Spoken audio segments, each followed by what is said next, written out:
Medo. O medo é uma das emoções mais primitivas que a gente tem. Um bebezinho que acabou de nascer, isso aí, ele é capaz de sentir e demonstrar medo, terror. Tá lá nas nossas emoções básicas. E não é para menos. A gente precisa do medo para garantir a nossa sobrevivência. Sobreviver ou não, quer na selva, quer na cidade, requer a gente ser capaz de reconhecer situações de perigo e se defender delas, ou pedir ajuda se necessário for. Então, a gente precisa do medo. Coragem? Bom, valente é quem diz que tem medo. E a gente precisa olhar para os nossos medos e aprender a questionar. Quando a gente pensa na comunidade das pessoas com deficiência visual, a gente tem uma incidência maior de medo. Isso se deve ao fato, também, de que muitos de nós experienciamos a superproteção.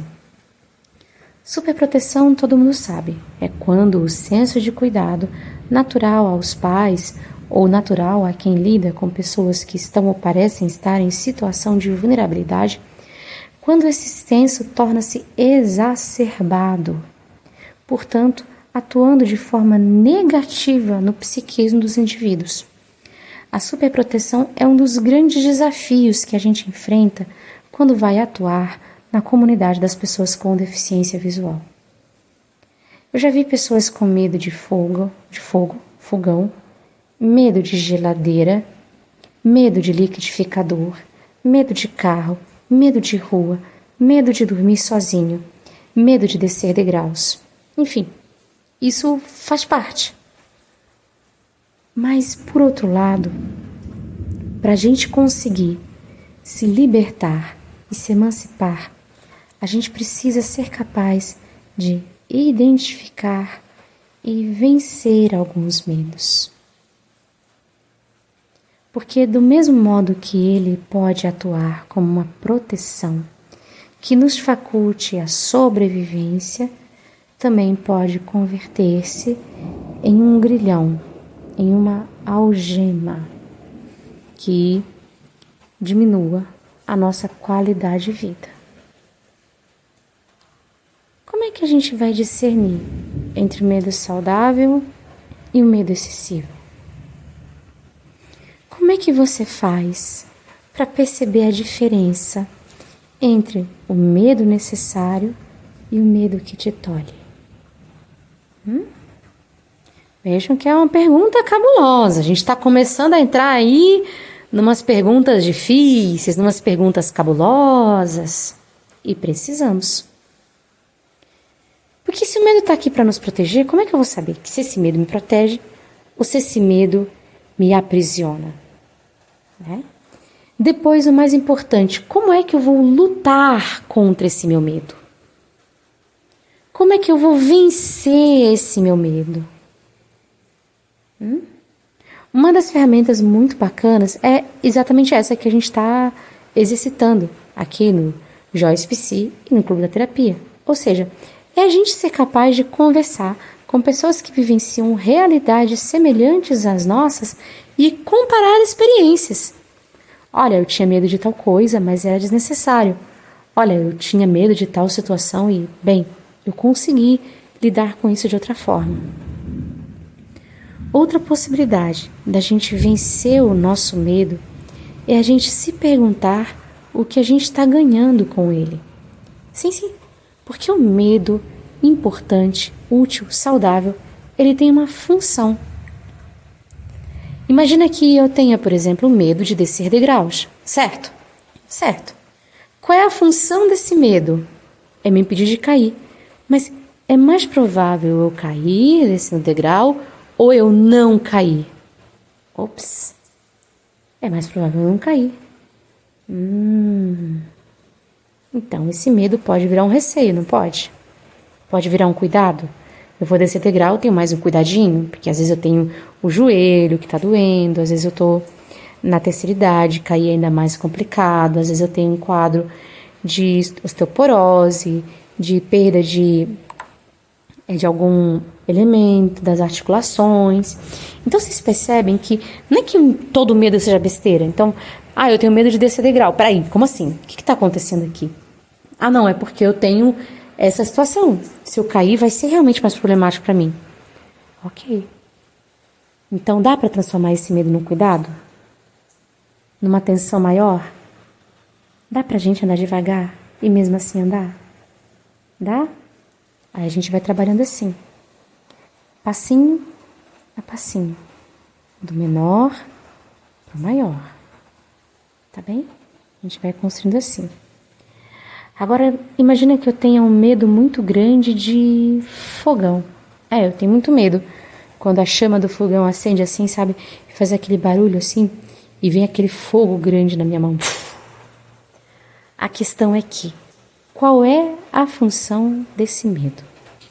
É eu não me queimar. Mas espera, quando o fogo vem, eu não percebo que ele está lá e afasto a mão? Sim. No momento que eu afasto a mão, eu já tive contato com a chama, certo? Sim. Mas no momento que eu afasto a minha mão está queimada? Não. Não está. Então tá tudo bem. Eu só preciso ter o cuidado de não encostar a minha mão na boca do fogão acesa. Eu só preciso ter o cuidado de manter uma distância saudável entre o fogão e a minha mão.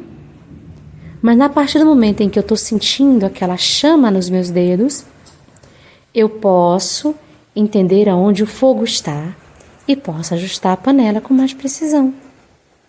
Então, a mesma chama que antes eu achava que ia me queimar, agora eu transformo como uma forma acessível de eu me orientar e ampliar a minha expertise na cozinha. Mas para isso, a gente precisa ter muita coragem de conversar.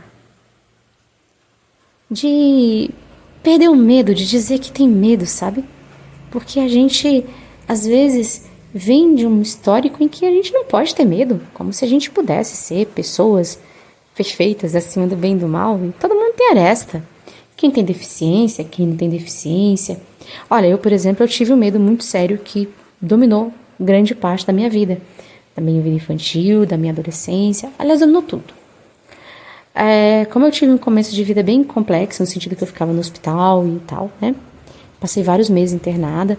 Eu desenvolvi uma fobia muito grande de agulha, mas uma fobia grande mesmo. Se eu tivesse que fazer um exame de sangue no dia seguinte, eu choraria até vomitar na véspera e ficaria chorando lá. Mesmo quando eu queria fazer o procedimento, que eu entendia, era como se meu corpo lutasse contra aquilo com todas as suas forças. E sempre que eu tinha que fazer um procedimento médico que envolvesse agulha, eu ficava muito perturbada. Muito mesmo. Eu chorava, eu tremia, eu vomitava, eu gritava, tudo o que vocês possam pensar. E era antes e durante. Eu cheguei até a perder os sentidos algumas vezes. Era uma coisa bem cravada no meu ser, sabe? Eu aprendi a ter medo de agulha antes mesmo de aprender a falar. Então aquele algodão, aquele álcool que passa antes e tal, aquilo já era horrível. Eu estava no caos. Quando passou? Só e somente só quando eu engravidei. Eu tinha 24 anos. Ali, eu tinha que fazer o pré-natal, que incluía vários exames de sangue, pelo bem-estar do meu filho. Então, meu medo era irrelevante. Porque o que estava em jogo ali era o bem-estar de uma pessoa que dependia de mim. Então, ao longo da gestação, eu fui perdendo o pavor, porque esse sentimento de responsabilidade me deu forças para enfrentar esse medo e vencer. Mas eu ainda tenho medos. Eu, como todo mundo, eu não estou pronta. Ainda tenho medos, medinhos e medões. Ainda tenho repulsa, ainda tenho fobias. E a gente vai aprendendo a gerenciar, a se tratar bem e também a tratar as dificuldades dos outros com gentileza e respeito. E aí, conta pra gente. Que medo que você tem? Que medo que você teve? Como é que você faz quando o medo aparece e te impede de fazer algo que é muito importante pra você? Conta pra gente. E aproveita 23:46. Pausar botão. e se inscreve no canal. Deixa o likezinho, tá bom? Para apoiar essa iniciativa de produzir conteúdo com acessibilidade, conteúdo independente, especialmente para pessoa que tem deficiência, né? Uma iniciativa em que a gente vai olhar para as nossas emoções, vai olhar para como isso atravessa a nossa história e como a gente pode e deve fazer para viver cada vez melhor. Tá bom? Abração.